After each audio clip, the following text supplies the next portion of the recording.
सह्याद्री सहकारी साखर कारखान्याची निवडणूक झाली आणि त्यामध्ये या ठिकाणी माजी आमदार बाळासाहेब पाटलांच्या पॅनलचा या ठिकाणी विजय झाला आणि तो मान्यही केला.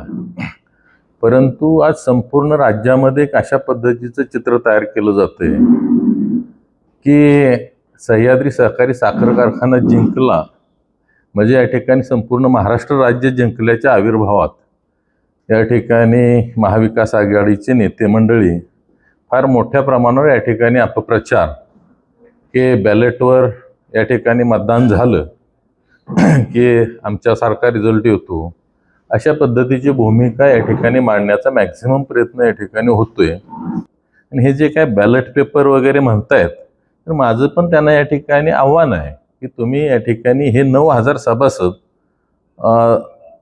वारस नोंदी करून घ्या, इलेक्शन लावा आणि त्या ठिकाणी मग तरी तुम्हाला लक्षात येईल की रिझल्ट काय येणार आहे ते. आणि तसं झाल्यानंतर मी सुद्धा आमदारकीचा राजीनामा देऊ शकतो आणि पुन्हा एकदा या ठिकाणी निवडणूक करायची माझी 100% तयारी आहे. आणि ही माझं आता फक्त हा विषय इथं राहिला नाही, संपूर्ण महाराष्ट्रातल्या महाविकास आघाडीच्या नेत्यांना माझं सांगणं आहे.